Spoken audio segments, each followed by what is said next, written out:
ओम साई राम, जय साई राम। मैं हूँ श्रुति और साई की फुलवारी चैनल में आप सबका स्वागत करती हूँ।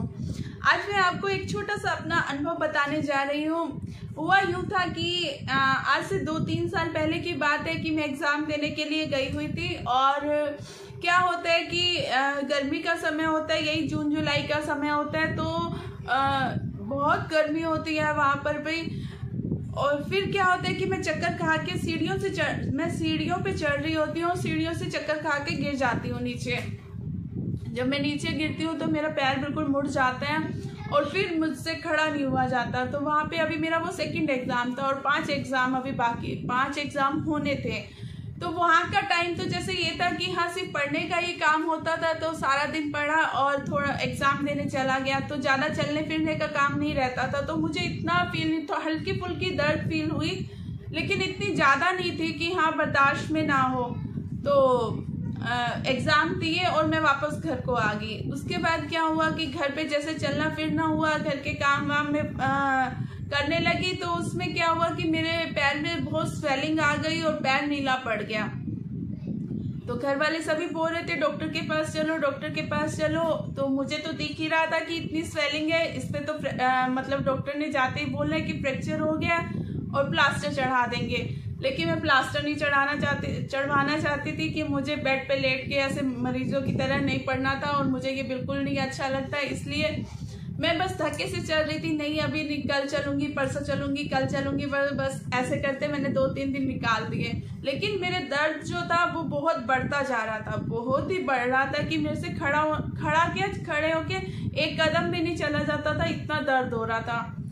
तो क्या हुआ कि मैंने बाबा से कहा कि बाबा देखो, आपको पता है मुझे दर्द हो रहा है, बहुत दर्द हो रहा है, और आपको पता है कि मैं इसकी मलहम पट्टी वहाँ पे भी करा चुकी हूँ।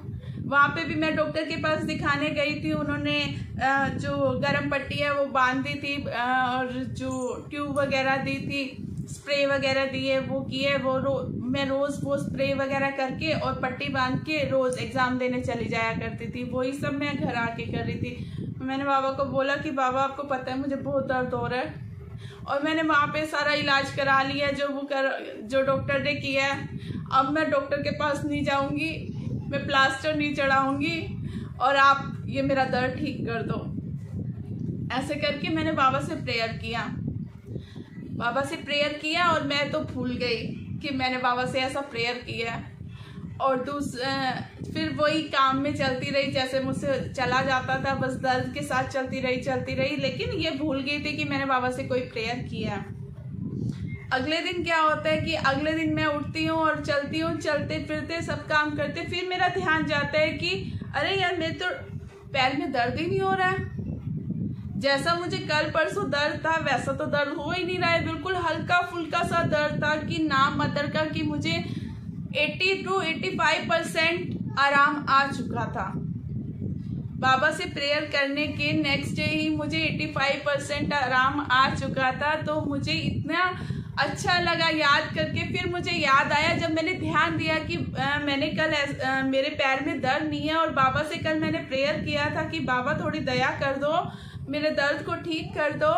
तो मुझे लगा कि बाबा आप इतने दयालु हैं। मैंने ऐसे बात की और मैं भूल गई, और आपने मेरे दर्द को ऐसे दूर किया जैसे बस कभी हुआ ही ना हो। और ऐसे ही दूसरे तीसरे दिन तो मेरा दर्द बिल्कुल ख़त्म हो गया। जो इतनी स्वेलिंग थी और मेरा पैर बिल्कुल नीला पड़ गया था, वो दर्द पता ही नहीं कहाँ चला गया। तो मेरे बाबा की लीलाएं ऐसी अपरंपार हैं कि पता ही नहीं चलता कि बाबा कब से कब क्या कर दें। तो इसलिए अपना विश्वास मत डगमगाएं, अपना जो ध्यान है वो बाबा के चरणों में लगाए रखिए, बाबा का नाम स्मरण करते रहें। बाबा ज़रूर आपकी सुन लेंगे। जो निराश हो जाते हैं कि नहीं बाबा तो हमारी सुनते ही नहीं है, तो ऐसा नहीं है, बाबा सबकी सुनते हैं। बाबा ऐसे हैं कि बाबा परीक्षा भी बहुत लेते हैं, और जो परीक्षा को पास कर जाता है बस वही बाबा की कृपा भी पा जाता है।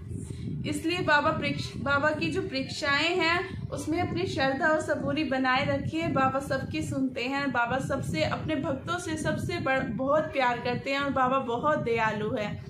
इसके साथ ही ओम साई राम, जय साई।